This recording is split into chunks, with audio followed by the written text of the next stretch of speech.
জেলের মধ্যে নোভা জানতে পারে সে যে প্রেগনেন্ট, জানতে পারে সে একা ফাঁসিতে ঝুলবে না, তার সাথে সাথে ঝুলবে নিষ্পাপ তার পেটে বাস করা শিশুটিও। অথচ তার শিশুটিও অন্য ৮-১০টা শিশুর মতোই বেড়ে ওঠার কথা ছিল হেসে খেলে, মা বাবা এবং পরিবারের আদরের মধ্য দিয়ে বেড়ে ওঠার কথা ছিল তাদের সকলের মধ্যমণি হয়ে। অথচ সে আজ খুনি হিসেবে জেলে পদার্পণ করেছে এই নতুন শ্বশুরবাড়িতে। ছোটবেলা থেকে লোকে মুখে শুনত মানুষের শ্বশুরবাড়ি হয় দুইটা, এক যেটা মানুষের বিয়ের পরে হয় সেটা, আরেকটা হয় জেলখানা। অনেক পুলিশকে নোভা অপরাধীদের বলতে শুনেছে, এবার তো শ্বশুরবাড়িতে যাওয়ার সময় হয়েছে, শ্বশুরবাড়িতে গেলে বুঝবি কত ধানে কত চাল। কিন্তু এক শ্বশুরবাড়িতে মেয়েদের সবচেয়ে দামি সম্বল, আর আরেক শ্বশুরবাড়ি হলো মেয়েদের অসম্মানী সম্বল। এখানে আসার পর থেকেই কেউ নোভার সাথে দেখা করতে আসেনি, কেউ তার সাথে খোঁজ নেয়নি। স্বামীর বাড়ির মানুষ তো দূরের কথা, এমনকি নিজের পরিবারেরও কেউ নেয়নি। খোঁজ নিবেই বা কী করে? সে যে তার পরিবারের মুখে চুনকালি মেখে দিয়েছে। পরিবারের একমাত্র মেয়ে হয়ে এমন কাজ করেছে তা তাদের বংশের মাথা নুয়ে দিয়েছে। যে বাড়ির দিকে মানুষ মাথা তুলে তাকানোর সাহস করেনি, সে বাড়ির দিকে যে কেউ আজ আঙ্গুল তুলে কথা বলছে। আসলে কি জেলে যাওয়া খুব খারাপ? নোভা ভাবতে থাকে। অথচ পৃথিবীর বুকে শ্রেষ্ঠ মানুষেরা কোনো না কোনোভাবে জেলে থেকেছেন, সেটা পরবর্তীতে পেয়েছে বিশেষ স্বীকৃতি, কারণ হয়েছে তার জনপ্রিয়তার শীর্ষে পৌঁছার অন্যতম সিঁড়ি হয়ে। কিন্তু আমাদের দেশে জেলখানাকেই মনে করা হয় কলঙ্কের আরেকটা অধ্যায় হিসেবে। এই কলঙ্ক থেকে বাঁচা যে অনেক কঠিন। ছেলে হলে একটা কথা ছিল, কিন্তু নোভা তো এক মেয়ে হয়ে জেলে থাকা তার জন্য অনেক কষ্টকর। জেলে আজ ১ মাস ধরে যে কোনো মুহূর্তেই নোভার ফাঁসির আদেশ হয়ে যেতে পারে। তাকে নিয়ে তার চিন্তা নেই, কিন্তু তার দেহের ছোট বাচ্চাটিকে নিয়ে যত চিন্তা। যদি সে জন্ম দেয় শিশুটিকে এই পৃথিবীর বুকে, শিশুটি কার পরিচয়ে বড় হবে? এক হত্যাকারী সন্তানের জননীর পরিচয়? নোভা মাথা নাড়িয়ে বলে, না, তার চেয়ে কেউ না জানুক আমার সন্তান সম্পর্কে। চলে যাক সেও আমার সাথে না ফেরার দেশে। এই কলঙ্কিতময় পৃথিবীতে জন্মেই বা কী করবে? মানুষ তো এখানে জন্ম নেয় অপরাধী হওয়ার জন্য, জন্ম নেয় গুনাহগার হওয়ার জন্য। তার চেয়ে বেহেশতের ফুল বেহেশতেই ফিরে যাক। কারাগারের শিকগুলো ছুঁয়ে দেখে নোভা। যদি এই কারাগারটা ভাঙা যেত, যদি নোভা ফিরে তার সুন্দর জীবন পেত, তা কি সম্ভব? অবশ্যই তা সম্ভব নয়। কারাগারের শিকগুলো অনেক মোটা, টিভিতে যেমনটা দেখায় তার চেয়েও বেশি। এখানে আসার পর শুধু তাকে শুকনো রুটি খেতে দিচ্ছে, কেন দিচ্ছে তার জানা নেই। নোভা সব কিছু ভাবতে থাকে। নোভার বিবাহের পর থেকেই তার শ্বশুরবাড়িতে ভয়ানক ঘটনা ঘটে আসছিল। নোভার এখানে আসার পর থেকে কোনো কাজের মেয়েই বেশি দিন টিকত না। ১ মাস পর কোথাও যেন তারা উধাও হয়ে যেত, একদম ভ্যানিশ, নাম চিহ্ন নেই। থানায় এ নিয়ে ৫টা জিডি করেছে, কিন্তু তার কোনো ফয়সালা আজও হলো না। এই নিয়ে তার চিন্তার শেষ নেই। কাজের মেয়েদের উধাও এমনভাবে হচ্ছিল যে যেন এটা কোনো টাইম ট্রাভেল। তারা টাইম ট্রাভেল করে যেন অন্যত্র চলে যাচ্ছিল। তাদের কোনো হদিস, এমনকি অস্তিত্বও যে পাওয়া যাচ্ছে না, যেন তাদের জন্মই হয়নি। নোভার বিবাহ ৩ মাসের মতো হতে চলল। তার সাথে আসিফের লাভ ম্যারেজ ছিল, তবে এই বিয়ে তার পরিবারের কেউ মানতে পারেনি। মানবে বা কী করে? তারা সকলের অমতকে উড়িয়ে পালিয়ে বিয়ে করেছিল। মা বাবার কথাও যে ভাবেনি নোভা, একচুল পরিমাণও না। তাই তার আপদ বিপদে তার পরিবারের সান্নিধ্য পায় না সে, কোনো পরামর্শও পায় না তাদের কাছ থেকে। জীবন তুচ্ছ মনে হয় তার। সে ভাবে যে সে পৃথিবীর একদম একা। পুরো পৃথিবীর বিষুবরেখার কেন্দ্রে অবস্থান করছে সে। তার কাছে মেরু অঞ্চল যে অধরা। মা বাবার পছন্দ করা ছেলেটিকে যদি সে বিয়ে করত, আজ তার পুরো পরিবারকে পাশে পেত। অবশ্য নোভা ভেবেছে তার সন্তান হলে তাকে নিয়ে যাবে তার বাবা মার কাছে। নিশ্চয়ই তার মা বাবা তাদের নানা নানি হওয়ার সুবাদে ক্ষমা করে দেবে সব। কিন্তু মনের আকাশে আজ ঘোর অন্ধকার। এই প্রাসাদে আসার পর অন্যরকম ঘটনাগুলো জানান দেয় কোনো রহস্যের, ঘটনাগুলো জানান দেয় কোনো এক কালো ছায়ার। আসিফের সাথে নোভার পরিচয় হয়েছিল ভার্সিটির ট্রেনে। এই ট্রেনে করে তারা প্রতিদিন ক্যাম্পাসে যেত। সেখান থেকে নোভার প্রেমের শুরু। নোভা যেদিন আসিফকে দেখেছিল সেদিন নোভার কাছে মনে হচ্ছিল পৃথিবীর সবচেয়ে সুন্দরতম পুরুষ। মনে হচ্ছিল তার জনম জনম ধরে তার দিকে তাকিয়ে থাকতে। আসিফও কম যায় না। নোভাকে দেখার পর শুধু নোভার পিছু পিছু হাঁটত সে। বাড়ির সামনে অবধি চলে আসতো। নোভার জন্য প্রতিদিন তার পছন্দ করা রঙের নীল শার্টটাই পরত। কেউ প্রতিদিন একই জামা পরতে পারে তা নোভার জানা ছিল না। নোভা প্রথম প্রথম মুচকি হাসত, কিন্তু কোনো পাত্তা না দেওয়ার অভিনয় করত, যদি আসিফের ভালোবাসাটা অভিনয় হয়। কিন্তু মেয়ে তো, তাই নরম মনে পাষাণ হৃদয় আর কতক্ষণ। আসিফের গুণ সবচেয়ে বেশি ভালো লাগতো নোভার। তার কাছে নোভার যখন যা প্রয়োজনীয় সব কিছু পেয়ে যেত। যেমন ঝুম করে বৃষ্টি এলো, কোথায় থেকে এসে যেন আসিফ ছাতা নিয়ে দাঁড়াতো নোভার সামনে। আবার হঠাৎ করে তার গাড়িটা নষ্ট হয়ে গেল, কোথা থেকে এসে যেন গাড়িটা ঠিক করে চলে যেত সে। একবার নোভা ক্যাম্পাস থেকে আসার সময় কিছু খারাপ লোকের পাল্লায় পড়ল। সবাই তাকে ঘেরাও করে ধরল। নোভা ভেবেছিল হয়তো এই বুঝি তার কোনো চরম বিপদ ঘটল, কিন্তু কোথায় থেকে যেন আসিফ সে নির্জন রাস্তায় টপকে চলে এলো। আর আসিফকে দেখে লোকগুলো নিমিষেই চলে গিয়েছিল। মুখ ফুটে সেদিন আসিফকে ধন্যবাদও দিতে পারেনি নোভা, এতটা ভয় পেয়েছিল সে। সেদিন থেকে আসিফের প্রতি দুর্বল হয়ে পড়ল নোভা। তাই রাতে চিন্তা করল পরের দিন আসিফকে তার ভালোবাসার কথা বলবে, আসিফের কাছে ক্ষমা চাইবে এতদিন তাকে দূরে দূরে রাখার জন্য, কষ্ট দেওয়ার জন্য। আর নোভা হাত বাড়িয়ে আসিফকে ওয়াদা করাবে পুরো জীবন একসাথে থাকার, তাকে ছেড়ে কোথাও না যাওয়ার। তাই পরের দিন ট্রেনে গোলাপ ফুল একগুচ্ছ নিয়ে বসেছিল নোভা, কিন্তু আসিফ এলো না। সে পুরো ট্রেন খুঁজেছে, ট্রেনের এক বগি থেকে অন্য বগিতে দৌড়েছিল অনেক, কিন্তু সে কোথাও আসিফকে আর পায়নি। এমনকি ক্যাম্পাসেও সে ছিল না। তার কান্না আসছিল খুব। এদিকে নোভার বাবা ছিলেন অনেক সম্মানী মানুষ, তাকে সবাই মান্য করত। এক নামে আসলাম শেখ বললে সবাই চিনত। আসলাম শেখের এত ক্ষমতা ছিল যে তিনি পাশা পাল্টে দিতেন। যেমন নির্বাচনে এমপি হবে একজন, কিন্তু তার এক ইশারায় হয়ে যেত আরেকজন। তার প্রচুর জনপ্রিয়তা থাকলেও তিনি কখনো রাজনীতি করতেন না। তিনি পছন্দ করতেন না এই নীতিকে। তিনি বলতেন রাজনীতি করবে গরু ছাগলে, আমি তো মানুষ। তাই তাকে জোর করেও আনা যেত না এই পথে। এদিকে আসলাম শেখ নোভার বিয়ে ঠিক করেছিল স্থানীয় এমপির ছেলে মাহিরের সাথে। অবশ্য এমপির অনেক জোরাজুরিতে এই সম্পর্ক করতে রাজি হয়েছিলেন তিনি। তাই 10 দিন পর নোভার বিয়ে নোভার অমতে ঠিক করা হয়েছিল। এদিকে নোভার আসিফও যে উধাও, এমনভাবে উধাও যেন এক পলকে ভ্যানিশ, তার কোনো অস্তিত্ব ছিল না। ভার্সিটিতে আসিফের ডিপার্টমেন্টে খবর নিয়ে নোভা জানতে পারে আসিফ নামের কোনো স্টুডেন্টই সে ইউনিটে পড়ে না। নোভার মাথা সেদিন ঘোরাতে থাকে। সে ঘুরে অজ্ঞান হয়ে গিয়েছিল ক্যাম্পাসে।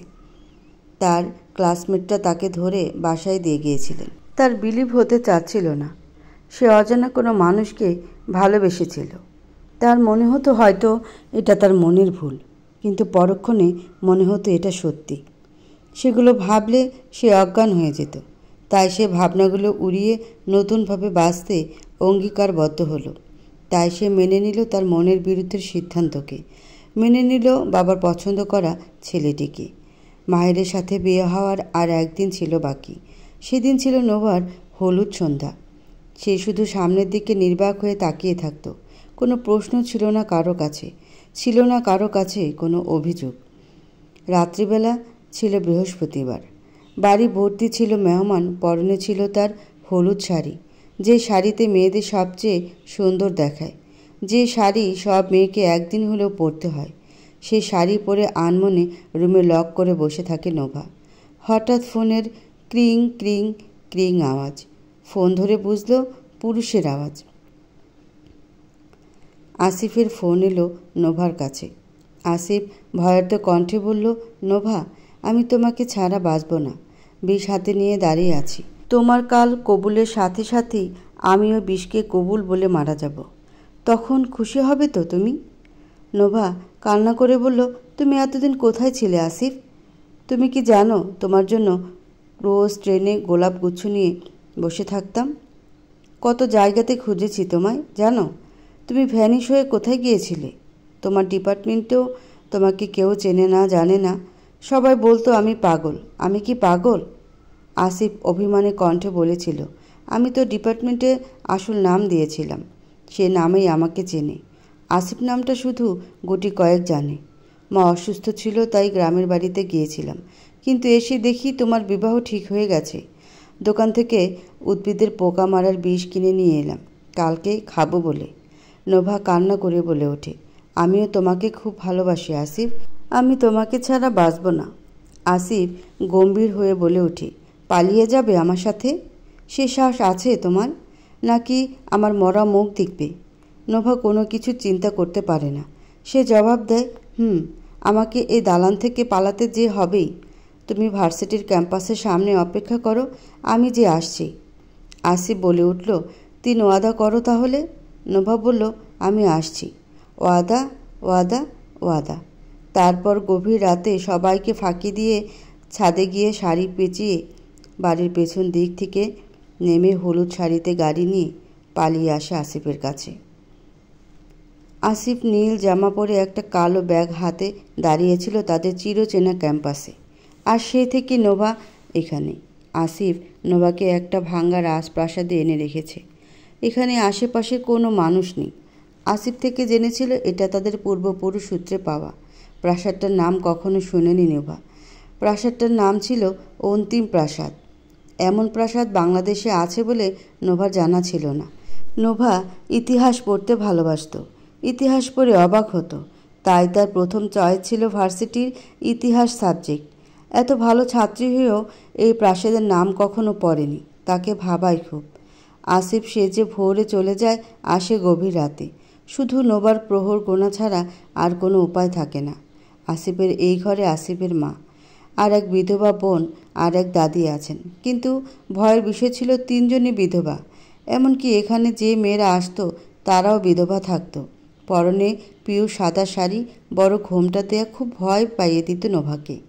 এখন অবশ্য কম ভয় পায় নোভা, অভ্যস্ত হয়ে গেছে যে। এত বড় প্রাসাদে মাত্র 4 জন কীভাবে থাকতে পারে নোভার জানা ছিল না। আর এই বাড়িতে এমন ভ্যানিসের উপদ্রব ভাবাচ্ছে খুব।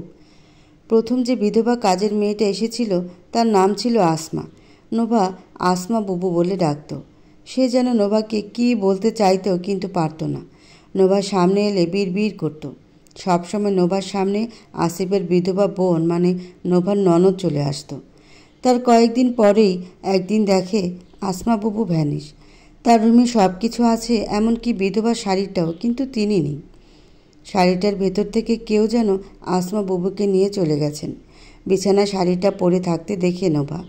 শাড়িটাই আসমা বুবুর কুচি দেওয়া, মাথায় ঘোমটা দেওয়াও আছে। কেউ যেন শাড়িটা পরে আছে, কিন্তু মধ্যখান দিয়ে কেউ নেই। এই যেন ভ্যানিশ। এই যেন খালি চোখে না দেখার মতো ঘটনা। ছুঁয়ে দেখলে কিছু নেই, কিন্তু দূর থেকে যেন কে একজন শাড়ির ভিতরে আছেন। জেলখানায় নোভা। খুনের অপরাধ তো জেলই। খুনের অপরাধী হয়ে যে এসেছে এখানে। একটা খুন নয়, অনেকগুলো খুন। আসলে কি সে খুনি? হয়তো সে জানে না কি জানে না। সে বোঝে না কিছুই, বোঝার চেষ্টাও করে না। সবাই তো বলছে সে খুনি, তাই সে এক খুনিই হবে। সবার কথা তো আর মিথ্যা না। মহিলা কনস্টেবল নোভাকে অন্য দিনের মতো শুকনো কিছু রুটি দিয়ে যায়। রুটিগুলো এতটাই শক্ত যে মনে হয় কেউ এগুলোর উপর বসে ছিঁড়তে হবে। নোভা মহিলা কনস্টেবল রহিমাকে বলল, আপু, একটা দা হবে? রুটিগুলো ছিঁড়তে পারছি না যে। রহিমা উত্তর দেয়, তুমি জেলে এসেছো? সত্যিকারের শ্বশুর বাড়িতে না। যা চাইবে তাই দেব নাকি? খুনি তুমি, এখানের কোনো মেহমান না। রহিমা আচমকা নোভার চুলের মুঠি ধরে বলে, তুই কিভাবে পারলি এতগুলো মানুষকে খুন করতে? তোর মনে কি কোনো দয়া মায়া নেই? নাকি তুই মানুষ নস? খুন তো করেছিস, কিন্তু এখান থেকে আর বেরোতে পারবি না হারামজাদি। এখন বুঝবি খুন করার মজা কত। তোকে সরকার কেন যে জেলে বসে বসে খাওয়াচ্ছে আমি বাপু বুঝি না। ডাইরেক্ট ফাঁসি দিলেই তো হয়, ডাইরেক্ট খেল খতম। চুলের মুঠি ছেড়ে দিয়ে রহিমা চলে যায়। অবুঝ বালিকার মতো রুটিগুলো খেতে থাকে নোভা। কনস্টেবল রহিমাকে দেখলেই ভয় পেয়ে যায় নোভা, দেখতেই দজ্জাল মহিলার মতো। এই মেয়ে এত বড় শরীর নিয়ে কীভাবে পুলিশের চাকরি পেয়েছে মাথায় ধরে না নোভার। ঘুষ ছাড়াই এই মেয়ের চাকরি অসম্ভব। কমপক্ষে 100 কেজির মতো তো হবেই। জাতীয় ওজন পুরস্কার থাকলে নিশ্চিত এ মহিলা জাতীয় ওজন পুরস্কার পেত। বাপরে বাপ, অনেক মোটা। 100 কেজির মহিলা যদি কোনো চোরের পিছনে দৌড়ায়, চোর হেসে খেলেই হেঁটে দিব্যি পার পেয়ে যাবে। হাহা করে হেসে দিল নোভা। এই মহিলার পোশাক ট্রেলার নিশ্চিত 1 মাস ধরে কাপড় সেলাই করতেই সময় দেয়। এই মহিলার হাজব্যান্ডের উপর যদি রাত্রেবেলা ভুলে রহিমা আপার পা পড়ে যায়, তাহলে তো সে নিশ্চিত 2 বছরের জন্য কোমায় চলে যাবে। রহিমা আপার সম্পর্কে কথাগুলো ভেবেই হাসতে থাকে নোভা। হাসলে অনেক সুন্দর দেখায় তাকে। টোল পরে গালের দুপাশে। গালের একপাশে একটা তিলও আছে, যা নোভাকে করেছে অপরূপা। নোভাকে যেই দেখে সেই ভাবে এই মেয়ে কীভাবে এতগুলো খুন করতে পারে, কিভাবে এত নৃশংস হতে পারে। রুটি নিয়ে নোভা আবার আগের কথাগুলো ভাবতে থাকে। আসিফের সাথে পালিয়ে আসার পর এক সকালবেলা রুটি বানাতে গিয়েছিল নোভা। রুটিগুলো বারংবার গোল করার পরও গোল হয়নি। কোনো রুটি হয়েছিল ত্রিভুজ আকৃতির, কোনো রুটি আয়ত, আবার কোনো রুটি হয়ে গিয়েছিল রম্বস। একটা রুটি তো পুরো ট্রাপিজিয়াম হয়ে গিয়েছিল। আরেকটা রুটির আকৃতি ছিল বাংলাদেশের মানচিত্র আঁকা হয়েছে তার রুটি দিয়ে। বিলিভ হচ্ছিল না তার। এমন প্রতিভা আর কারো যে নেই। রুটিটা হাতে নিয়ে যে কেউই ভূগোলের আনসার দিতে পারবে, যে কেউই বাংলাদেশের বিভিন্ন লোকেশন আঁচ করতে পারবে। নোভা রুটিগুলো যখন সবাইকে খেতে দিল, আসিফ গম্ভীর গলায় উত্তর দিয়েছিল, নোভা, আমাকে রুটি দিয়েছ না জ্যামিতি? তার খটখটে শাশুড়ি জবাব দিয়েছিল, তোমার সাহস তো অনেক, তুমি আমাকে বাংলাদেশ খেতে দিয়েছ।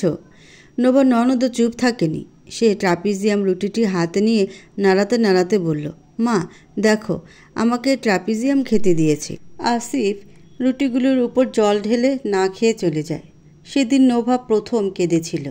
যে নোভা কখনো রান্নাঘর কি জানে না, সে কিভাবে জানবে রুটির আকৃতি?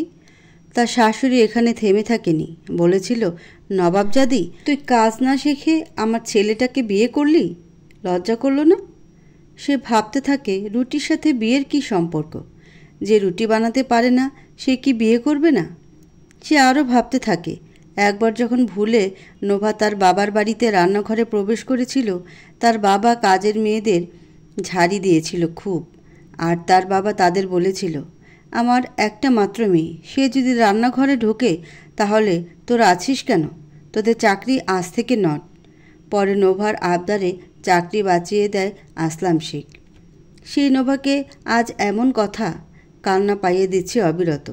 ভালোবেসে পালিয়ে বিয়ে করাটা তার জন্য কাল হয়ে দাঁড়ায়। সেদিনই আসিফ তাদের বাড়িতে নতুন বিধবা কাজের মেয়ে নিয়ে আসে। তার নাম ছিল মর্জিনা। বয়সে মর্জিনা নোভার সমান হওয়ায় তার নাম ধরেই ডাকত সে। দুজনের মধ্যে ভালো বোঝাপড়া ছিল। অন্য কেউ দেখলে মনে করবে তারা দুজন বান্ধবী। মর্জিনা ছিল চিকন ও মায়াবী সুন্দরী। এত সুন্দরী মেয়ের হাজব্যান্ড মারা গেছে, তার পরনে সাদা শাড়ি। নোভার চোখে মানায় না। মর্জিনাকে তার হাজব্যান্ডের কথা জিজ্ঞেস করলে কোনো উত্তর দিত না। ফ্যাল করে তাকিয়ে থাকতো নোভার দিকে। মায়াবী চেহারায় এমন তাকানো ছিল বড়ই বেমানান। তাই নোভা কিছু জিজ্ঞাসা করতো না। ভাবত, একটা মেয়ের স্বামী নেই, সেটাই তো তার জন্য অনেক বড় কিছু হারানো। তাকে মনে করিয়ে অমানবিক কষ্ট দিয়ে কী লাভ? একদিন রাত 2টা, বাইরে প্রচণ্ড বৃষ্টি হচ্ছিল। এই বৃষ্টি থামানো যে বড় দায়। বিজলির আওয়াজে নোভার ঘুম ভেঙে যায়। পাশে হাত দিতেই দেখে আসিফ নেই। এত রাতে আসিফ না থাকার কারণ কি হতে পারে ভাবতে থাকে। উঠে খুঁজতে থাকে নোভা। পুরো বাড়ি তল্লাশি করতে থাকে। পুরনো রাজপ্রাসাদ 2 দিনেও এ বাড়ি শেষ করা সম্ভব না। তবুও যদি আসিফের হদিস পায়। সে প্রথমত ভেবেছিল আসিফের মায়ের সাথে কথা বলতে গিয়েছে সে। আসিফ যে বড়ই মা ভক্ত। কিন্তু আসিফের মায়ের রুমে গিয়ে দেখে টুংটাং কিছু একটা শব্দ আসছে। প্রচণ্ড হাওয়ারে শব্দ হচ্ছে। আওয়াজটা অনেক জোরালো। রুমের দরজা খোলা। কেমন যেন অদ্ভুত কিছু আওয়াজ আসছে। নোভা ভিতরে ঢোকার সাহস করে না। এইদিকে বিজলির আওয়াজও হচ্ছে প্রচণ্ড। প্রতিটা আওয়াজ কাঁপন সৃষ্টি করছে তার অবচেতন মনে। আওয়াজটার সাথে বাতাসের আওয়াজ হচ্ছে। আসিফের মায়ের রুম থেকে এমন আওয়াজ বুঝতে পারে না কিছুই। নোভা, এই আসিফ। আসিফ বলতে বলতে এগুতে থাকে। দরজা খুলতেই কিছু একটা পায়ের সাথে লাগতেই মা বলে চিৎকার দিয়ে ওঠে সে। পরে নিচের দিকে তাকিয়ে দেখে কালো কুচকুচে এক বিড়াল। এই বিড়ালের চোখগুলো বিজলির আলোয় জ্বলছে খুব। সে ভয় পেয়ে বুকে থু দেয়। সামনে নোভা থাকাতেই দেখে তার শাশুড়ি নেই। জানালাটা খোলা, তাই প্রচণ্ড বাতাসের কারণে লোহার শিকের সাথে বাড়ি খাওয়ার শব্দ হচ্ছিল খুব। সে মনোবল নিয়ে জানালাটা যে না বন্ধ করতে যাবে, ঠিক সেই সময় শুনল কোনো মেয়ের চিৎকার, কান্নার জোরালো চিৎকার। মানুষ বিপদে পড়লে কান্নার সাথে যে আওয়াজ করে তেমনটাই। সে আওয়াজটা অনুসরণ করে বরাবর দৌড়াতে থাকে। কান্নার আওয়াজটা অনুসরণ করতে থাকে। বিজলিও তার সাথে শব্দ করে চলেছে। আকাশও কাঁদছে। এদিকে কোনো এক মেয়েটিও কাঁদছে। একটা রুমের সামনে গিয়ে আচমকা নোভা দাঁড়িয়ে যায়। সে আঁচ করে কান্নাটা তার সামনের রুম থেকে আসছে। যে ঢুকতে যাবে হঠাৎ তার কাঁধে কারো শীতল স্পর্শ যেন মৃতকে স্পর্শ করেছে। এত ঠান্ডা হাত বলার বাইরে। নোভার জান বের হতে চায়। তার মনে কম্পনের সৃষ্টি করে। পিছনে দোয়া দরুদ পরে তাকিয়ে দেখে সাদা শাড়ি, বড় ঘোমটা দেয়া কোনো এক মহিলা দাঁড়িয়ে আছে। নোভা বলে ওঠে, কে কে আপনি? মহিলাটি ঘোমটার আড়ালে অদ্ভুত আওয়াজে বলে, বৌমা, ক্ষুধা লেগেছে, ভাত খাবো। কে? মা। কোনো আওয়াজ আসে না। ওভাবে মহিলাটি দাঁড়িয়ে থাকে। আবার নোভা বলে ওঠে, কে? মা। এবার তার শাশুড়ি জোরে পিশাচের মতো দাঁত দেখিয়ে ঘোমটা নামিয়ে বলে ওঠে, ভাত দিচ্ছিস না কেন? আমার এক পেয়ালা ভাত দে, দে বলছি, ভাত দে। বারংবার কম্পিত হতে থাকে। তার শাশুড়ির এমন আচরণ সে কিছুই বুঝতে পারছিল না। ওনার চোখে লালচে ভাব। সাদা কাপড় বিজলের আওয়াজে ভয়ানক দৃশ্যের জন্ম দিচ্ছে। তারপর নোভা পাকের ঘরে গিয়ে ওনাকে ভাত খাইয়ে ঘুম পাড়িয়ে দেন। এদিকে বৃষ্টিও থেমে যায়, সে সাথে মেয়েটির কান্নাও। যে রুমে কান্নার আওয়াজ শোনা যাচ্ছিল সে রুমে গিয়ে দেখে কেউ নেই। মনের ভুল ভেবে চলে আসে সে। ক্লান্ত হয়ে রুমে ঢুকতেই দেখে আসিফ ঘুমানোর সময় ঘুমিয়েছিল ঠিক তেমনি আছে। নোভা কি ভুল দেখেছিল না সত্যি আসিফ বাইরে কোথাও গিয়েছিল? গেলেও বা কী হবে, তাতে কিছু যায় আসে না। নোভা তো জানে আসিফ তাকে ছাড়া আর কাউকেই ভালোবাসে না। আসিফের হাত দুটো সরিয়ে আসিফের বুকে চুপটি করে ঘুমিয়ে পড়ে নোভা। সকালে উঠে ফজরের নামাজ পড়ে নেয় নোভা। তসবি হাতে নিয়ে মর্জিনাকে ডাকতে যায় সে।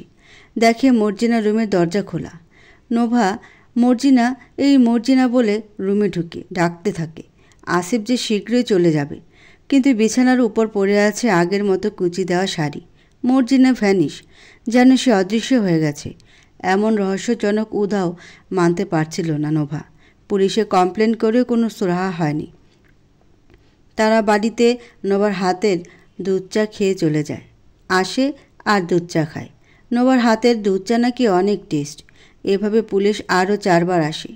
3 বার আসে নোভার হাতে চা খাওয়ার জন্য, আরেকবার আসে নোভাকে খুনের অপরাধে অ্যারেস্ট করার জন্য। পৃথিবীটাই বড় অদ্ভুত। যেটা আপনি বলতেন বা করতেন সেটাতে একদিন পৃথিবী এনে দেয়। নোভা আজ তাই জেলে। তাকে একা একটা সেলে রাখা হয়েছে। এটা মহিলাদের সেল। এখানে বিভিন্ন রকম আসামি এসে থাকে। এক এক আসামির এক এক রকম অপরাধ। বেশিরভাগ পতিতালয়ের নারী থাকে, যারা নিজের মূল্যবান দেহ বিক্রি করার অপরাধে এখানে এসে থাকে। তার সেলের সামনের জন নোভাকে জিজ্ঞাসা করে, ওই মাইয়া, এখানে কেন আইসস?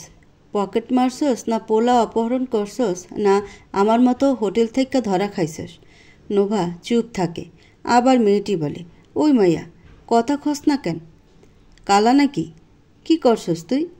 নোভা হেসে উত্তর দেয়, খুন। হা হা করে হেসে বলে, অনেকগুলো খুন, রক্ত খুন। খুন শব্দটা শুনে মেয়েটা পেছনে কয়েক কদম সরে যায়। এই মেয়েকে ছোটোখাটো অপরাধী ভেবে ভুল করেছিল সে। এই যে দাগি আসামি। অন্ধকার কারাগার, চারদিকে শুধু ইঁদুর দৌড়ানো শব্দ। নোভা ঘুমানোর ভান ধরে আছে। চোখটা বন্ধ হলে চোখের সামনে ভাসতে থাকে ফাঁসির দড়ি, মোটা দড়ি, যে কল্পনা রাজ্যে হারিয়ে যায়।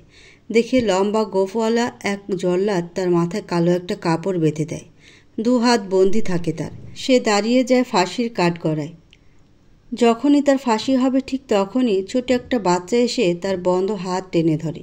আর বলে ওঠে, মা মা প্লিজ তুমি যেও না, তুমি মারা গেলে আমি কাকে মা বলে ডাকবো, প্লিজ মা। জল্লাদের দিকে এগোতে থাকে ছোট বাচ্চাটি। ছোট হাত দিয়ে জল্লাদ, তারপর উপস্থিত বিচারক সবাইকে মারতে মারতে বাবুটি তোতলামিতে বলে, প্লিজ আমার মাকে মেলো না, আমাকে ভাত খাইয়ে দিবে কে, ঘুম পালিয়ে দিবে কে, প্লিজ জল্লাদ কাকা।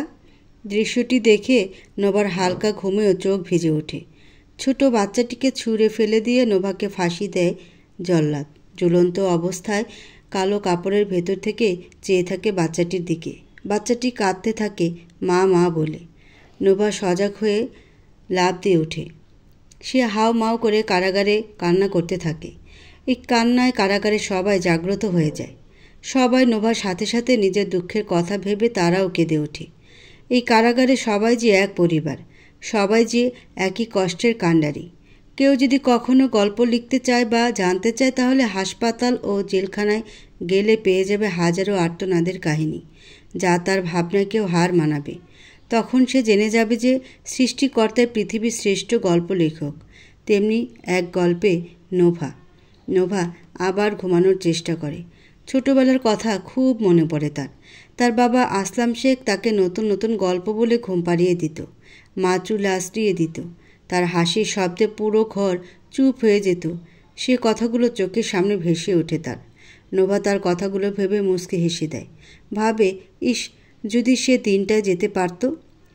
মনে পড়ে পরিবারে তার কথার মূল্যের কথা। যেমন তার বাবা অনেক চেঁচামেচি করছেন, তখন নোভা গিয়ে যদি বলতো, তুমি এমন করছো কেন বাবা, সাথে সাথে বরফের মতো ঠান্ডা হয়ে যেত নোভার বাবা। বলতো, কই না তো। এমনকি নোভার কান ধরার নির্দেশে উঠবোস করত নোভার বাবা, যে আসলাম শেখকে এলাকার সবাই ভয় করত, আর তিনি কিনা ভয় পেত তার আদরের ছোট মেয়ে নোভাকে। আবার যখন নোভার বাবা কোথাও যাবে না বলতো, তখন নোভা এসে যদি বলতো, বাবা তোমাকে যেন 1 মিনিটের মধ্যে রেডি দেখি, নোভার ভয়ে ফটাফট রেডি হয়ে পড়তো 50 সেকেন্ডে তিনি। ছোটবেলায় নোভা যখন চুরি করে আমের আচার খেতে গিয়ে বয়াম ভাঙত, তখন নোভার মা বকা দিলে ভ্যা ভ্যা করে কেঁদে বাবার কাছে চলে যেত। আর নোভার বাবা গান গাইত, নোভা আমার লক্ষ্মী সোনা, কি হয়েছে, কে মেরেছে, কে বকেছে শুনি। নোভাও কাঁদতে কাঁদতে গাইত, আমের আচার খেয়ে গিয়ে বয়াম ভেঙেছি বলে আম্মু আমার চোখ রাঙিয়ে কানটি দিয়েছে মলে। শোনো গো নোভার মা, মলেছ কেন কান, আপন মেয়ের জন্য নেই কি কোনো টান। গানটি মনে উঠতেই নোভা জেলের কারাগারে হাহা করে হেসে ওঠে। সে সাথে হেসে ওঠে অন্য কয়েদিরাও। তাদের অগোছালো হাসি শুনে নোভার পেটে হাসতে হাসতে খিল পড়ে যায়। নোভাও হাসতে থাকে, সবাইও হাসতে থাকে। এই যেন কোনো এক ঈদের হাসি। জেলখানা আর বিদেশ স্মৃতি ছাড়া আর কিছুই থাকে না। সে স্মৃতি নিয়েই তাদের জীবন। আকস্মিক জেলারের আওয়াজ, এত রাত্রিতে কারা হাসে, মেরে পিঠে ছাল তুলে দিব। তাই একসাথে সব কয়েদিরাই হাসি বন্ধ করে দেয়। রাত্রিকালীন জেলারের শাসনও খেয়ে প্রতিদিনের মতো হাসি অটোমেটিক বন্ধ হয়ে যায় সবার। জেলারকে খুব ভয় করে কয়েদিরা। জেলার পরিবারের বউয়ের সাথে ঝগড়া হলেও তা উসুল করে কয়েদিদের পিটানোর মাধ্যমে। একজন আসামিকে ধরে তার বউর নাম আর দোষ ভেবে পিটান তিনি। নোভাও চুপ। যে মেয়েটি 1 মিনিট কথা বলে থাকতো না, সেও আজ কারো ভয়ে চুপ। সে ভাবতে থাকে আসিফের সাথে কাটানো সময়গুলো। একদিন বাসায় অনেক তড়িঘড়ি করে ফিরে আসে আসিফ, যেন কাউকে খুন করে এসেছে সে। তার জামাতে রক্তের দাগ, প্রচুর ঘামে একাকার সেদিন আসিফ। ঘামতে ঘামতে দরজা খুলে বিছানায় শুয়ে প্রচণ্ড হাঁপাতে থাকে সে। এক হাত তার কপালে থাকে আর জুতাসহ লম্বা হয়ে রক্তমাখা জামা নিয়ে বেডে শুয়ে থাকে। আসিফের প্রচণ্ড নিঃশ্বাসের শব্দ শুনে দৌড়ে আসে নোভা। নোভা রক্তমাখা জামা আসিফের পরনে দেখে চমকে উঠে বলে, কি হয়েছে তোমার, তোমার গায়ে রক্ত কেন? আসিফ কোনো কিছু বলতে চায় না। সে কিছু একটা লুকোতে চায় নোভার থেকে। নোভা অজোর ধারায় কান্না করলে আসিফ তখন শান্ত হয়ে নোভার মাথায় হাত দিয়ে বলে, না কিছু হয়নি তো আমার, তুমি অযথা কাঁদছো কেন আমার পাগলি বউ। নোভা চেঁচিয়ে উঠে, তাহলে তোমার জামায় রক্ত কেন, কি করেছো তুমি? তখন আসিফ অদ্ভুতভাবে হেসে ওঠে, আরে না, আমি কিছু করিনি, আমায় বিলিভ করো। নোভা অভিমানে বলে, তোমাকে বিলিভ করি বিদায় এক কাপড়ে পালিয়ে এসেছি এই অন্তিম প্রাসাদে। প্লিজ আসিফ, কি হয়েছে তোমার? টেনশনেই দম বন্ধ হয়ে মারা যাব আমি। আসিফ বলে, দেখো নোভা, অফিস থেকে যখন বাড়ির দিকে ফিরছিলাম ঠিক তখন আমার সামনে একটি প্রাইভেট কার পিষে দেয় এক বৃদ্ধকে। তার প্রচুর রক্তক্ষরণ দেখে তাকে আলগা করে কোলে তুলে নিয়ে যায় হাসপাতালে। কিন্তু নোভা বিচলিত হয়ে বলে, কিন্তু কি? আমায় বলো। লোকটিকে শত চেষ্টার পরেও বাঁচাতে পারিনি। মনে হলো লোকটাকে আমার হাতেই খুন করেছি। যদি একটু বেশি দৌড়াতে পারতাম আর যদি তাকে ঠিক সময় হাসপাতালে নিয়ে যেতে পারতাম তাহলে হয়তো লোকটি বেঁচে যেত তার অভাবী সংসার। জানো, লোকটি খুব দরিদ্র এবং নিঃসন্তান হওয়াতে ভিক্ষা করে বাঁচতেন তিনি। তার এক সহধর্মী ছাড়া এই পৃথিবীতে তার কেউ নেই, বুঝলে? তাই তার জন্য খুব আফসোস হচ্ছে, খুব। সেই অ্যাক্সিডেন্টটা তার চেয়ে আমার হলেই ভালো হতো। অন্তত লোকটার পরিবার বেঁচে যেত। আমার তো সব আছে, কিন্তু তার তো কিছুই নেই। নোভা এই কথা শুনেই এক ফোঁটা জল টুপ করে মাটিতে গড়িয়ে পড়ে। তার কান্না আঁচল দিয়ে মুছে দামি অলংকার খুলে দেয় লোকটির বুড়ি স্ত্রীর জন্য। এমন মানবতা দেখে আসিফ অবাক হয়ে থাকে। সে এক দৃষ্টিতে চেয়ে থাকে নোভার চোখে। নোভার দামি অলংকারগুলো হাতে নিয়ে শ্রদ্ধা দৃষ্টিতে চেয়ে থাকে আসিফ। কিছুক্ষণ এমন চাহনিতেই কাটে তার। সে বলে ওঠে, আরে কি করছো? এত দামি অলংকার কেন দিচ্ছ? মাথা আছে না গেছে? এগুলো তো তোমার বাপের বাড়ির শেষ চিহ্ন। এটা ছাড়া চলবে কিভাবে? তুমি না বলতে এগুলো তোমার জন্য শেষ স্মৃতি? প্রশ্নের জবাবে নোভা বলে, অলংকার আল্লাহ দিয়েছেন সৌন্দর্য বাড়ানোর জন্য, আর সৃষ্টির সেরা সৌন্দর্য মানুষের উপকারে। আমি তো সৃষ্টির সৌন্দর্যকে বাড়ালাম, তাতে সমস্যা কিসের? যাও তো, এগুলো বুড়িমাকে দিয়ে এসো। আসিফ অনিচ্ছা সত্ত্বেও বেরিয়ে পড়ে গয়না হাতে। তবে নোভা জানে না এর সত্যটাও বা কতটুকু। মেয়েরা যে আবেগী হয়, মন নরম হয়, তারা তা সব কিছু আবেগ আর মন দিয়ে চিন্তা করে, ছেলেদের মতো মাথা দিয়ে চিন্তা করে না। নোভার বেলাতেও তাই হয়েছে। ভোরের পাখির কিচিরমিচির শব্দ থানায় নোভার কাছে পৌঁছায়। এটাই তার জন্য বিশেষ বিনোদন। ওই আওয়াজটা যে কত মধুর তা বলে বোঝাতে পারবে না সে। সারাক্ষণ শুনে থাকতে ইচ্ছে করে তার। আজ নোভাকে আদালতে আনা হবে। আজ হয়তো এসপার নয়তো ওসপার, মানে হয়তো ফাঁসি নতুবা যাবজ্জীবন। তাতে তার কোনো চিন্তা নেই। চিন্তা তার দেহের নতুন জীবন নিয়ে। এই জীবনটা তো কোনো অপরাধ করেনি, তাহলে তার কেন শাস্তি হবে? ফজরের আজান হচ্ছে। আল্লাহ ডাকছে নামাজ পড়ার জন্য। মানুষ একজনকে যদি কয়েকবার ডাকে, সে ডাকে সাড়া না দিলে মানুষটি রাগ করবে, এমনকি কথা বলা বন্ধ করে দিবেন। আর আল্লাহ কতটা মহান, তিনি ডেকেই চলেছেন। নোভা ভোরে নামাজ আদায় করে। নামাজ পড়ে তসবিহ গুনতে থাকে আর ভাবতে থাকে খুন করার কয়েকদিন আগের কথা, যখন সে বুঝতে পারে তার হাজব্যান্ডের বাড়িতে অনেক বড় লোক ও ক্ষমতাবান লোকের আগমন ঘটে। কেন এই আগমন বোঝে না সে। তার দায়িত্ব শুধু চা খাওয়ানো ও সে চায়ের প্রশংসা শোনা। তার কাছে খটকা লাগে। আসিফ এমন কি কাজ করে যেটার জন্য এত নামি দামি মানুষ আসবে? সে তো নোভাকে বলেছিল সে এক এনজিওতে চাকরি করে, আর এনজিওতে চাকরি করে এত টাকা পয়সা আসবেও বা কোত্থেকে? তার হিসেব মেলে না অঙ্ক খাতায়। আসিফদের বাড়িতে নোভা খেয়াল করে সমাজের বিত্তবানদের আনাগোনা, এমনকি মন্ত্রীরাও এখানে আসে। আসিফকে মোটা অঙ্কের টাকাও দিয়ে যায় তারা। কেন দিয়ে যায় নোভা বোঝে না কিছুই। এমন কোনো কাজ করে আসিফ যেটার জন্যে তাকে টাকা দিয়ে যাবে। সে চিন্তায় পড়ে যায়। আজ নোভা ডিসিশন নিয়েছে রাতের বেলা আসিফের পাশে ঘুমের ভান ধরে থাকবে। যখন আসিফ রুম থেকে অন্য কোথাও যাবে সেও পিছু নেবে। চলে এলো অন্ধকার। রাত্রিবেলা আসিফদের ঘরে কোনো বিশেষ আলো জ্বলে না। হারিকেনের আলোই এখানে শেষ আলো। প্রতিটা রুমে এই আলো প্রাসাদটাকে দিয়েছে আরও ভয়ানক হতে। রাতের 3টা বাজে। দেয়ালে টাঙানো ঘড়ি 3বার জানান দেয় সময়কে। রোবটের মতো আসিফ উঠে পড়ে বিছানা থেকে। চোখের পলক পড়ে না। যে কেউ দেখে তাকে কৃত্রিম রোবট বলে স্বীকৃতি দিবে। আসিফ উঠে হারিকেনটা হাতে নিয়ে ঘোর অন্ধকারে সে চলতে থাকে। দরজার সিটকানি সাবধানে খুলে চলতে থাকে আপন রহস্যে। কিছু দূর আগালেই নোভা পিছু নেয় আসিফের। নোভার হাতে কোনো আলো নেই। আসিফের হারিকেনের আলোই নোভার পথ চলার সাথী। আসিফ প্রাসাদের উপর থেকে ভেতরে সিঁড়ি দিয়ে নিচে নামে। নোভাও খালি পায়ে নিশ্চুপভাবে নামতে থাকে। বুকের ধুকপুকানি প্রচণ্ড বাড়ে নোভার। আসিফ ঘুরতে ঘুরতে প্রাসাদের অন্তিম পাশে চলে যায়। অন্তিম পাশের রুমের পাশে আসিফের পরদাদার একটা বিশাল আকারের ছবি আছে।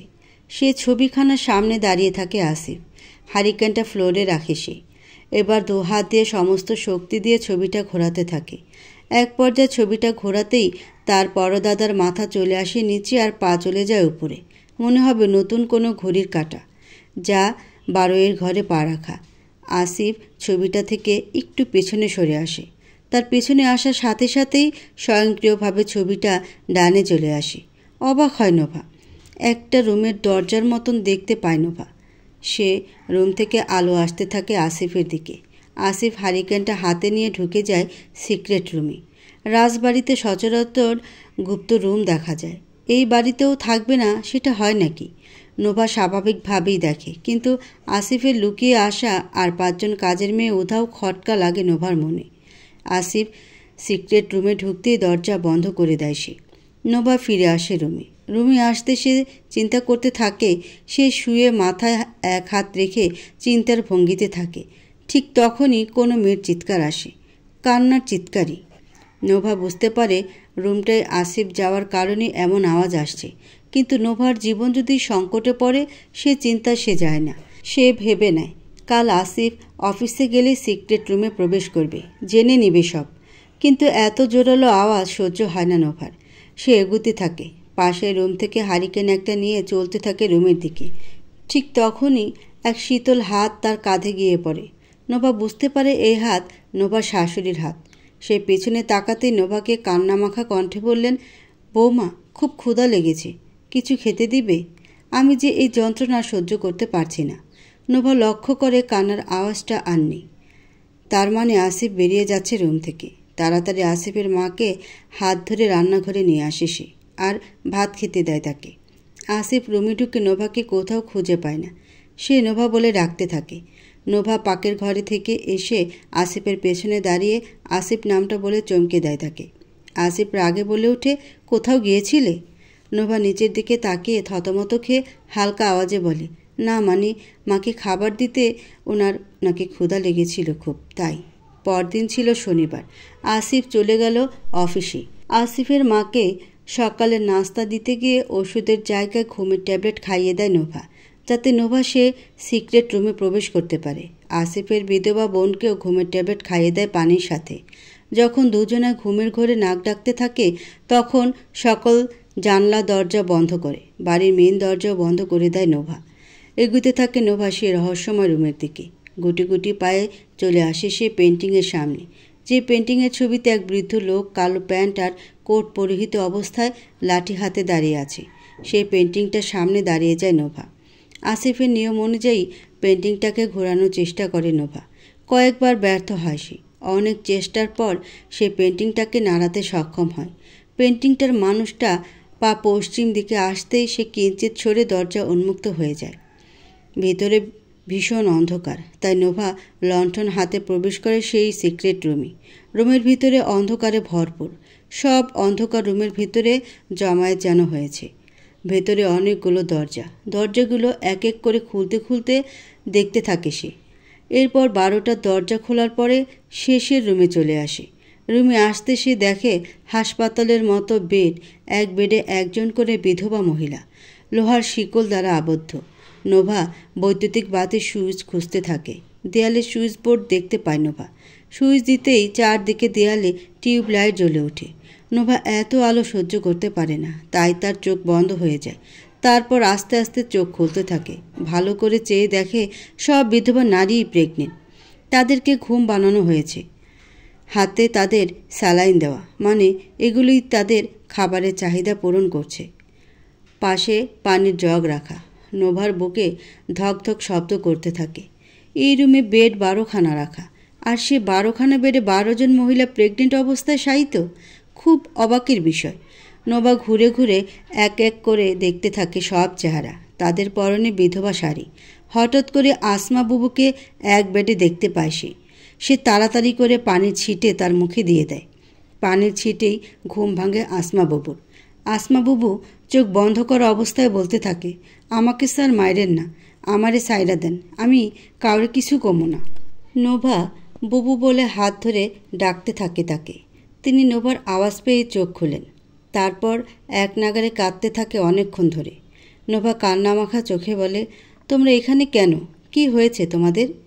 আসমা বুবু কান্না থামিয়ে বলে, আপনার হাজব্যান্ড আমাদের এই অবস্থা করেছে। নোভা অবাক হয়ে বলে, মানে কি বলো এসব? এতে আসিফের কী লাভ? আসমা বাবু চোখ বড় বড় করে বলে, বোন, আপনার হাজব্যান্ড এক শিশু ব্যবসায়ী। নোভা না বুঝতে পেরে বলে, মানে? আসমা বাবু ওঠার চেষ্টা করে, কিন্তু লোহার শিকল দ্বারা 2 হাত আর 2 পা তার আবদ্ধ, তাই উঠতে পারে না। তিনি আবার নোভাকে বলেন, আপনার হাজব্যান্ড আমাদের থেকে জন্ম নেওয়া সন্তান বিক্রি করে ধনীদের কাছে, এক সন্তান 10 লাখ টাকা করে। নোভা অবাক হয়ে যায়। সে চেয়ে থাকে আসমা বাবুর দিকে। আসমা বাবু নোভাকে আবার বলে ওঠে, এখানে বিভিন্ন মানুষের সাথে আমাদের সহবাস করিয়ে সে সন্তান বিক্রি করে দেয় যারা নিঃসন্তান তাদের কাছে। সন্তান জন্ম দেওয়ার পর আবার সে সব মাকে প্রেগনেন্ট করা হয়। বোন, প্লিজ আমারে বাঁচাও। নোভা কঠিন এক ধাক্কা খায়। সে নিজেকে বিলিভ করতে পারে না আসিফ এমনটা করবে। নোভা আরও জানতে পারে, আসিফ এমন বিধবা মহিলা এখানে নিয়ে আসে যাদের আত্মীয় কেউ থাকে না। জানতে পারে তাদেরকে দেখাশোনা করার দায়িত্ব পালন করছে আসিফের বোন আর মা।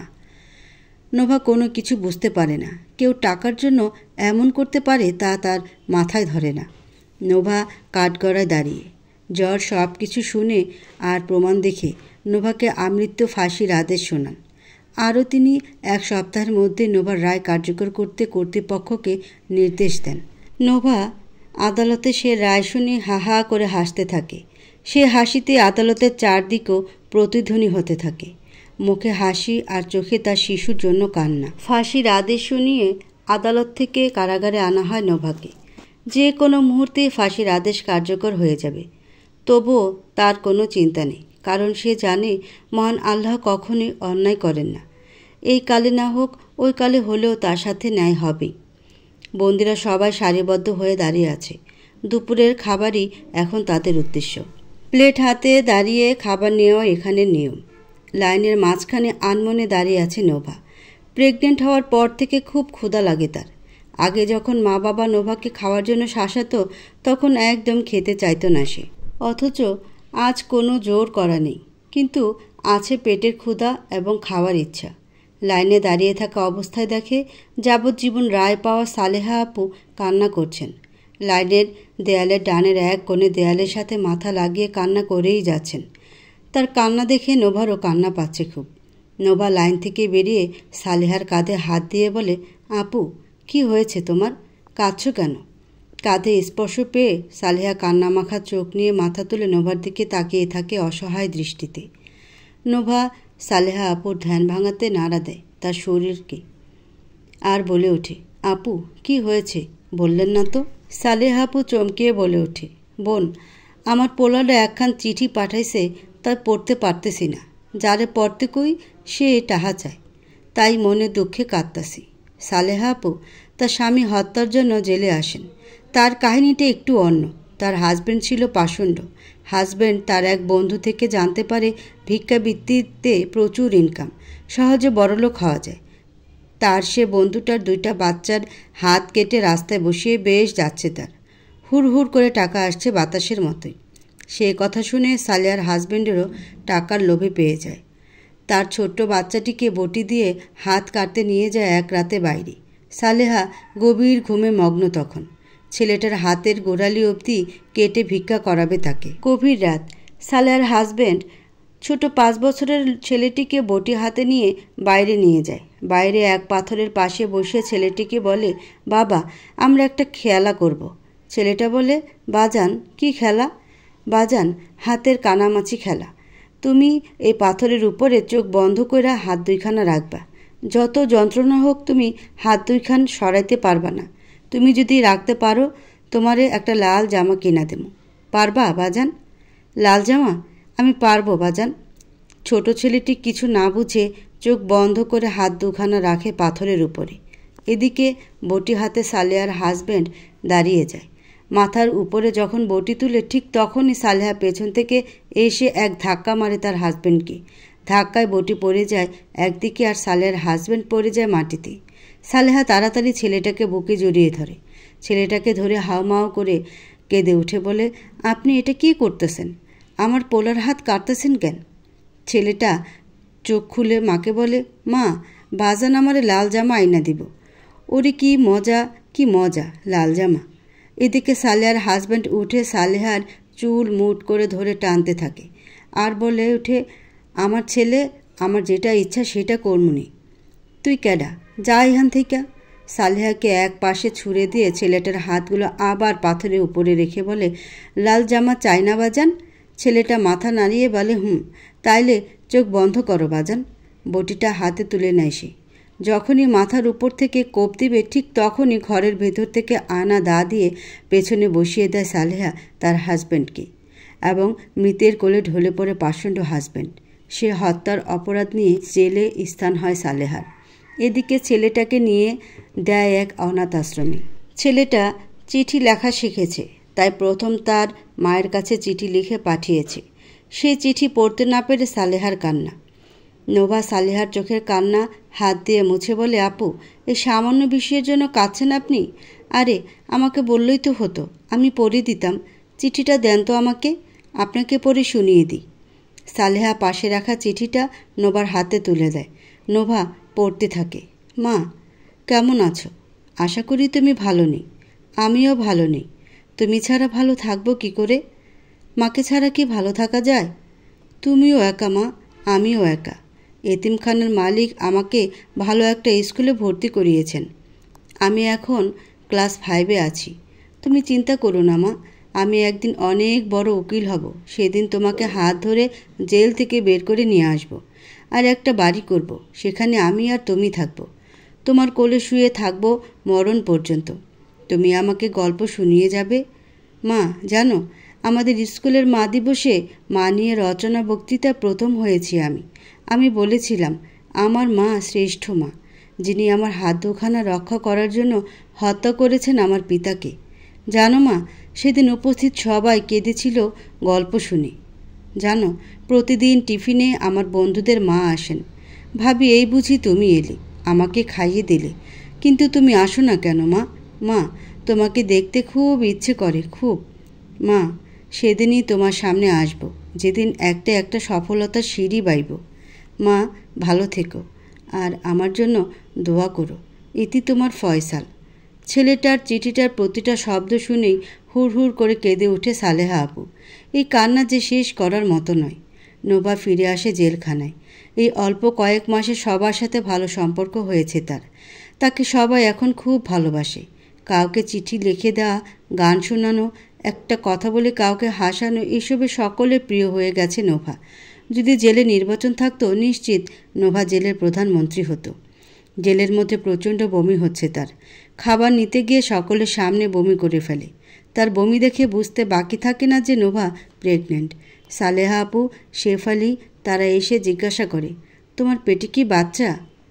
তার শব্দেই সবার মাথা চক্কর দিতে থাকে তাদের। কয়েকদিন পর যার ফাঁসি, অথচ তার পেটে বাচ্চা, কতটা ভয়ানক ব্যাপার। নোভা তাদের বলে ওঠে, বোন, প্লিজ এই খবর যেন কেউ না জানে। আমি চাই না আমার সন্তান এই অভিশপ্ত পৃথিবীতে জন্ম নিক। আমি চাই না আমার ছেলে তার মা ও বাবাকে ঘৃণা করুক। এটা আপনাদের কাছে আমার শেষ অনুরোধ।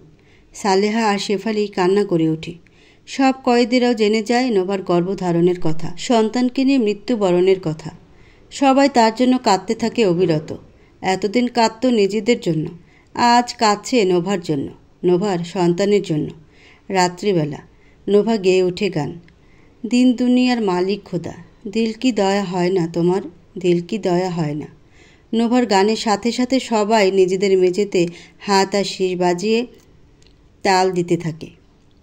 কেউ আবার স্টিলের গ্লাস মেঝেতে বাড়ি দিতে জানান দেয় নোভার গানে তাদের পাশে থাকার কথা। হৃদয় কাঁপানো গান শুনে মহিলা কনস্টেবল এসে বলে, তোমার কণ্ঠ তো ভারী সুন্দর। আচ্ছা, একটা কথা আমায় বলবে? আচ্ছা, তোমাকে দেখে তো খুনি মনে হয় না, কিভাবে এসব হলো? নোভা কনস্টেবলকে বলতে থাকে। আমি যখন দেখলাম সেদিন সিক্রেট রুমে আসিফদের ঘরে 12 জন বিধবা মহিলাকে প্রেগনেন্ট অবস্থায় শায়িত, তখন আসমা বুবুর কাছ থেকে জানতে পারলাম আমার হাজবেন্ড মানে আসিফ একজন শিশু বিক্রেতা ছিল। সে শিশুদের টাকার মূল্যে বিক্রি করত। শুধু তাদের বিক্রি নয়, অন্য কোনো বড়লোকদের শিশুর কিডনি ড্যামেজ হলেও তার সিক্রেট শিশুদের হত্যা করে সে টাকার মূল্যে কিডনিও বিক্রি করত। 12 জন বিধবা মহিলাকে লোহার শিকল কর্তৃক আবদ্ধ ছিল।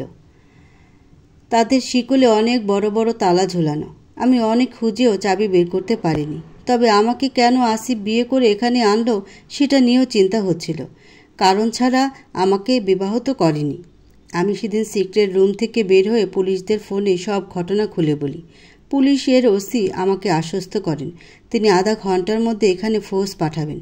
কিন্তু ততক্ষণে আমার ঘুমের ওষুধ দেওয়া ওষুধের পাওয়ারের শেষ হয়ে যায়। আমার ননদের সে জেগে ওঠে। ননদ আমার সব কথা লুকিয়ে শুনে ফেলে। সে আসিফকে সব কথা ফোন করে বলে দেয়।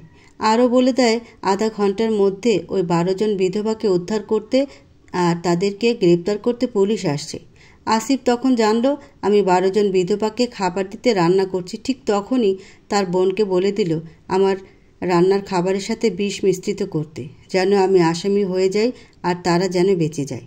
আমি সুন্দর করে রান্না করে ওই 12 জনকে শীতল নয়নে তাদের খাইয়ে দিই। একটিবারও বুঝিনি যে আমার খাবারে বিষ মিশ্রিত ছিল। সবাই আমার সামনে বেডে কাতরাতে কাতরাতে মারা যায়। মরার আগে আসমা বুবু বলল, বোন তুই আমার এটা কি খাওয়াইলা? ছটফট করতে করতে আসমা বুবুও মারা যান। আমি অবাক হয়ে সবগুলো লাশের দিকে চেয়ে আছি। তখন খাবার শেষ হয়ে গিয়েছিল, নইলে এতগুলো লাশ দেখে নিজেই খেয়ে নিতাম, বেঁচে যেতাম খুনির অপরাধ থেকে। তার কিছুক্ষণ পর আসিফ আসলো।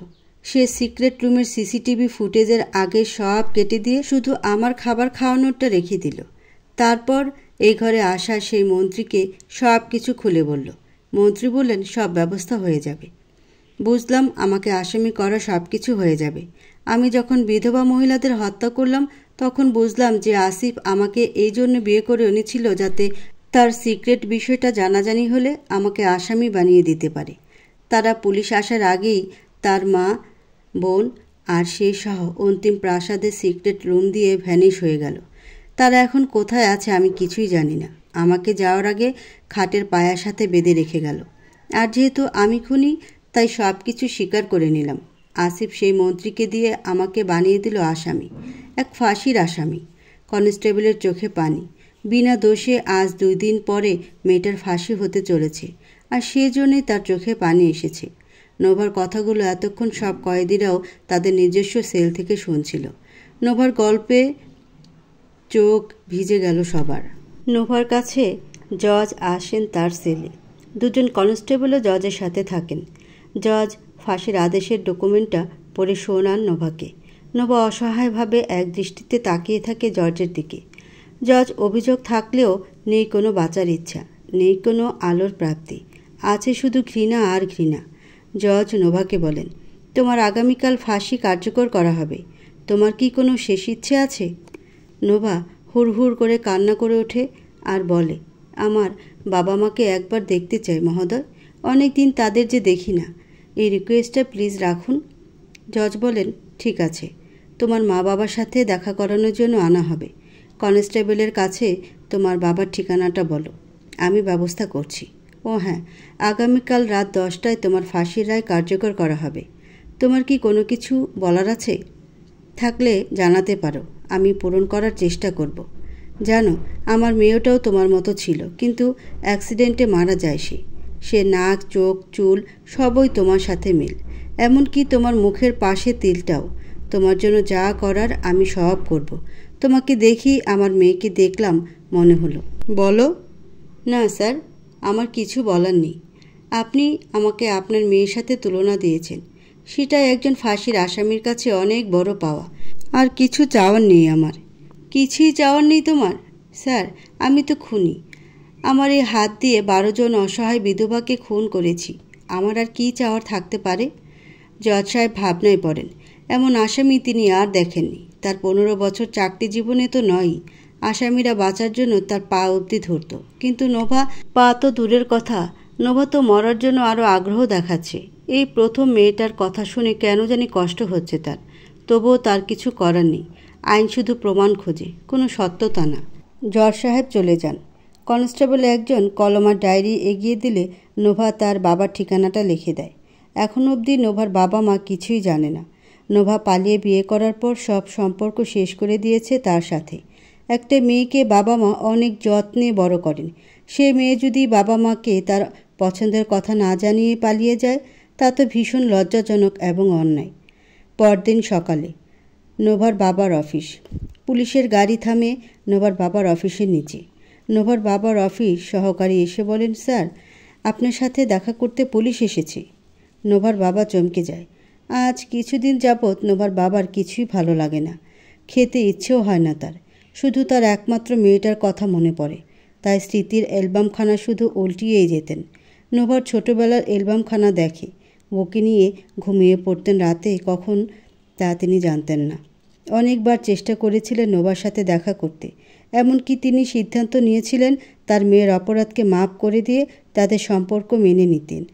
কিন্তু তার মেয়ে কোনো ঠিকানায় রেখে যায়নি। তাই তার ইচ্ছাটা অপরিণীয় থেকে যায়। নোভাকে নিয়ে তার চিন্তা শেষ ছিল না। শুধু মনে হতো তার মেয়ের কোনো বিপদ হয়েছে। রাতে দুঃস্বপ্ন দেখে চিৎকার দিয়ে নোভা বলে জাগ্রত হতেন। তারপর নোভাকে না দেখে কান্না করতেন খুব। আমার মেয়েকে এনে দাও বলে আসলাম শেখ চোখ ধরে কান্না করতেন। মায়ের প্রিয় হয় ছেলে আর বাবার আপন হয় মেয়ে। নোভার বাবাও তার ব্যতিক্রম ছিলেন না। নোভার বাবা অফিসে ধ্যানে পড়েন। বুকে পুলিশের কথা শুনতেই খপ করে ওঠে। অফিস সহকারী বলেন, স্যার, ওনাদের কি ভিতরে ডাকবো? হাতের ইশারায় ডাকার অনুমতি দেন আসলাম শেখ। ভয়ে বুক শুকিয়ে যায় তার। পাশে রাখা পানির গ্লাসটা নিয়ে এক নিঃশেষে পানিটুকু খেয়ে নেন। পুলিশ ভেতরে প্রবেশ করলে প্লিজ বলে বসার জন্য অনুরোধ করেন তিনি। দুজন পুলিশ বসে যায় তার সামনে রাখা চেয়ারে। সেখান থেকে একজন পুলিশ বলে ওঠে, স্যার, আশফিয়া সুলতানা নোভা, মেয়েটাকে কি আপনি চেনেন? নোভার বাবা নিজের আবেগকে সামলে নেন। থরথর করে কেঁপে ওঠেন তিনি নিজেকে সংযত রেখে বলেন, নোভা আমার একমাত্র মেয়ে। আমার মেয়ের কি কোনো বিপদ হয়েছে স্যার? বিপদ বললে ভুল হবে, হয়েছে মহা বিপদ। আপনার মেয়েকে আজ রাতের 12টা বাজে ফাঁসির রায় কার্যকর করা হবে। সে 12 জন বিধবা মহিলাকে খুন করেছে। আপনার মেয়ে একজন খুনি স্যার। নোভা বলে হাউমাউ করে কেঁদে ওঠেন পুলিশের সামনে আসলাম শেখ। আর কাঁদতে কাঁদতে বলেন, আমার মেয়ে কখনোই খুন করতে পারে না। যে মেয়ে তেলাপোকা দেখে ভয় পায় সে করবে খুন? আমরা কিছু জানি না। খুনের প্রমাণে প্রমাণিত হয়েছে সে খুনি। সিসিটিভি ফুটেজে তার বিষ মাখানো খাবার দেওয়া ভিডিও রয়েছে। এখন স্যার তার শেষ ইচ্ছা আপনার সাথে দেখা করা। প্লিজ রাত 8টার আগে আপনার মেয়ের সাথে দেখা করুন, নইলে আর দেখা করতে পারবেন না। ও হ্যাঁ, আপনার ওয়াইফকেও নিয়ে আসুন দেখা করতে। তাহলে চলি স্যার। কারাগার আর সেল নাম্বার ঠিকানা দিয়ে চলে যায় পুলিশরা। নোভার বাবা হাউমাউ করে কাঁদতে থাকেন। নোভার মায়ের কথা চিন্তা হচ্ছে খুব। নোভার মা মেয়ের কথা চিন্তা করে অসুস্থ হয়ে পড়েছেন। সে যদি শুনে নোভার ফাঁসির কথা, তাহলে আর বাঁচানো যাবে না। সে কথা ভেবে নোভার বাবার মাথা থেকে ঘাম গড়িয়ে পড়ে নিচে। এমন সময় নোভার বাবার ফোনটা বেজে ওঠে। স্ক্রিনে নোভার ছবিটা রিংটোনের শব্দে ভাসতে থাকে। ফোনটা তুলে দেখে বাসা থেকে ফোন এসেছে। নোভার মাই হবেন। তার নিজের কান্না মুছে গম্ভীর ভাব এনে নোভার বাবা ফোন রিসিভ করে বললেন, হ্যালো। নোভার মা বললেন, তুমি কি আমার মেয়ের কোনো খবর পেয়েছো? জানো, খুব চিন্তা হচ্ছে মেয়েটাকে নিয়ে। নোভার বাবা বুকে ফোনটা নিয়ে কান্না করতে থাকেন। তারপর আবার কান্না থামিয়ে বলেন, লজ্জা করে না তোমার? যে মেয়ে আমাদের কথা চিন্তা করেনি তার কথা জিজ্ঞাসা করছো? নোভার মা বলল, লজ্জা করবে কেন? ও তো আমাদের মেয়ে, ও তো ছোট, অপরাধ করবেই। কিন্তু আমরা তো তার মা বাবা, আমাদের উচিত তার সব কিছু মেনে নেয়া। কোনো মানামানি নেই। সে পালিয়ে গেছে, তো তার সাথে আমাদের সব সম্পর্ক শেষ। আমি কিছু বুঝি না, আমার মেয়েকে এনে দাও। তোমার মেয়েকে আমার একজন পরিচিত দেখেছিল, তার সাথে ওনার কথা হয়েছে। বলেছেন ও খুব ভালো আছে। ওর জন্য আমাদের চিন্তা করতে নিষেধ করেছে সে। নোভার মা কথাটা শুনে আজ অনেক দিন পরে হেসে ওঠেন আর বলেন, ওগো, আমি ভালো হয়ে গেছি। আমার মেয়ে ভালো আছে, কথাটা শুনে আমি ভালো হয়ে গেছি। এই খবর শুনে আমি উঠে দাঁড়িয়ে গেছি। আমি এখন আর বিছানায় নেই। নোভার বাবা কান্না চেপে বলেন, ওকে রাখি, আমি মিটিংয়ে আছি।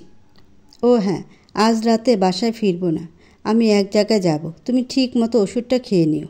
আরে আমার ওষুধ খেতে হবে না তো, আমি বললাম না আমি ভালো হয়ে গেছি। নোভার বাবা ফোনটা কেটে দেন। নোভার মায়ের কথা তার কলিজায় গিয়ে বিচ্ছে, আর সহ্য হচ্ছিল না তার। কারাগারে সবাই জেনে গেছে নোভার আজ ফাঁসির কথা, জেনে গেছে তাদের প্রিয় মুখটির হারানোর কথা। জেলার এসে দেখে সবাই আনমনা হয়ে সেলে বসে আছে, কারো কোনো শব্দ নেই। অন্য সময় তাদের মুখ বন্ধ করানোর জন্য তাকে হাতের লাঠি ব্যবহার করত, আজ তাদের কোনো শব্দ নেই। যে কেউ জেলে ঢুকলে ভাববে এই জেলে কোনো আসামি নেই, এই থানায় কোনো অপরাধীও নেই। দুপুরের খাবার দেওয়ার জন্য ঘন্টা বাজানো হলো, কিন্তু আজ কারো খাওয়ার ইচ্ছাও নেই। থানার বাবুর্চির সামনে কোনো সিরিয়ালই নেই, সবাই আধমরা হয়ে বসে থাকে সেলে, কেউ আসে না খাবারের জন্য। সবার এমন অবস্থা দেখে অবাক হয় উপস্থিত সব পুলিশ। জেলার মহিলা কনস্টেবল থেকে জানতে পারে নোভার বিনা দোষে ফাঁসির কথা, আরও জানতে পারে তার গর্ভধারণের কথা। জেলারও কান্নায় ভেঙে পড়েন। সেখানে উপস্থিত কয়েদিরা সবাই পরামর্শ নেয় কঠিন এক সিদ্ধান্তের। রাত্রিবেলা নোভার বাবা নোভাকে দেখার জন্য ওয়েটিং রুমে অপেক্ষা করতে থাকেন। অনেকক্ষণ পর ভেতরে যাওয়ার অনুমতি মেলে তার।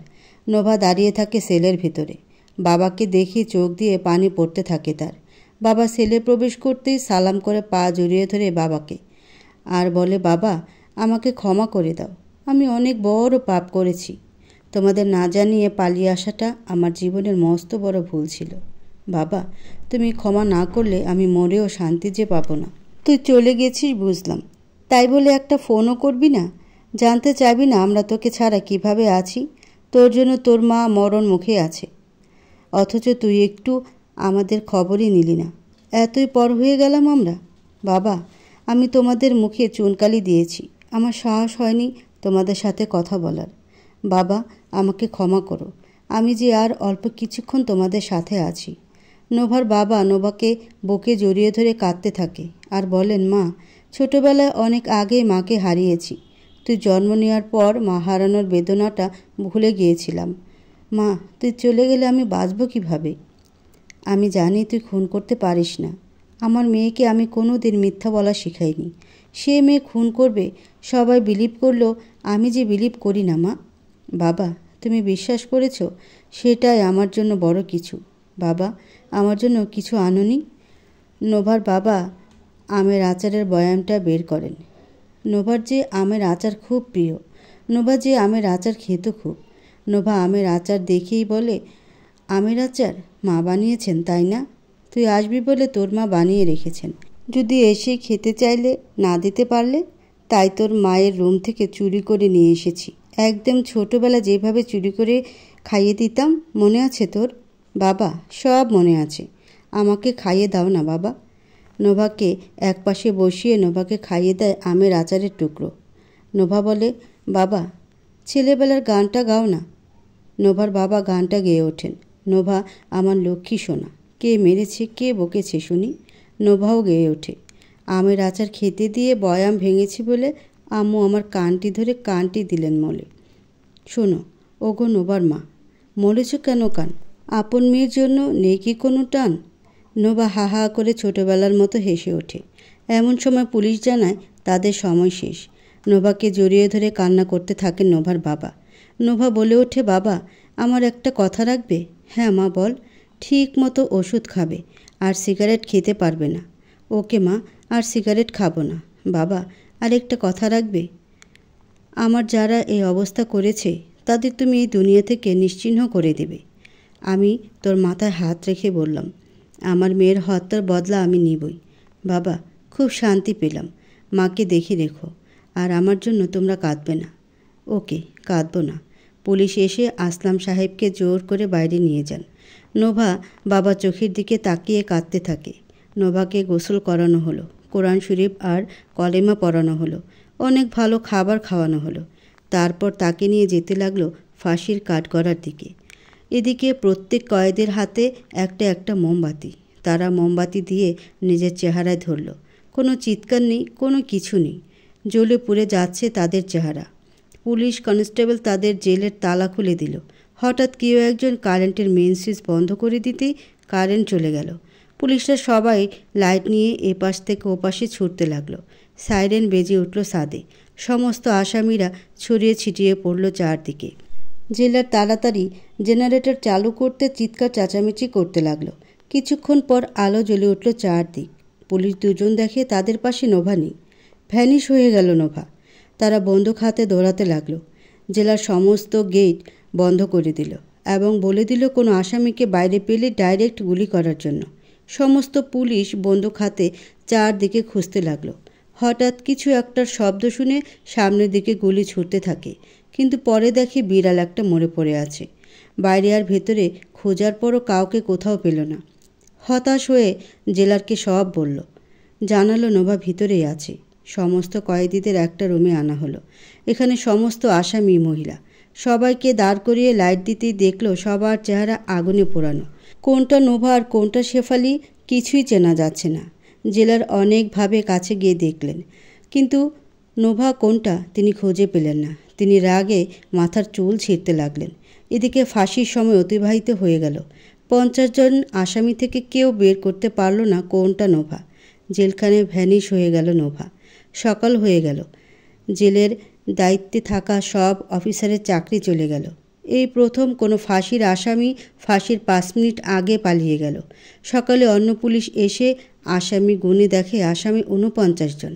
তাদের বুঝতে বাকি রইল না যে নোভা পালিয়েছে কাল রাতেই। নোভা হেল্প করা মহিলা কনস্টেবলের পোশাক পরে বের হয়ে পড়েছিল রাতের আধারেই। নোভা অনেক দূর যাওয়ার পর বৃষ্টিতে আনন্দে ভিজতে থাকে। স্বাধীন হওয়ার আনন্দ যে অন্যরকম। 7 বছর পর মা দিবসের রচনা প্রতিযোগিতায় মঞ্চে দাঁড়িয়ে থাকে নোভার ছেলে নিলয়। বলে, আমার মা শ্রেষ্ঠ মা, যে আমার জীবন বাঁচানোর জন্য নিজের মুখে আগুনে জ্বালিয়ে দিয়েছিল। যার চেহারা দেখে সবাই মুগ্ধ হতো, সে চেহারা পুড়িয়ে দিয়েছিল আমার জন্য। আমি আমার মায়ের সন্তান হয়ে আমি গর্বিত। আমি এই প্রতিযোগিতায় হারি বা জিতি তাতে আমার কিছু আসে যায় না, কিন্তু আমার মায়ের শ্রেষ্ঠ সন্তান হতে পেরেছি কিনা সেটাতে অনেক কিছু আমার আসে যায়। মা, আমি তোমাকে খুব ভালোবাসি, খুব। ধন্যবাদ। ছেলের কথা শুনে স্টেজে দৌড়ে গিয়ে জড়িয়ে ধরে নোভা। নোভার পোড়া মুখ আর ছেলে মায়ের ভালোবাসা দেখে উপস্থিত সবাই দাঁড়িয়ে হাততালি দিতে লাগলো। তার পোড়া চেহারার জন্য পুলিশ তাকে ধরতে পারেনি। আর আসলাম শেখ তার মেয়ের কথা রেখেছিল। আসিফ আর তার পরিবারকে বাড়িসহ পুড়িয়ে দিয়েছিল অন্য আরেকটি প্রাসাদে, যা ছিল এক ভ্যানিশ হত্যা।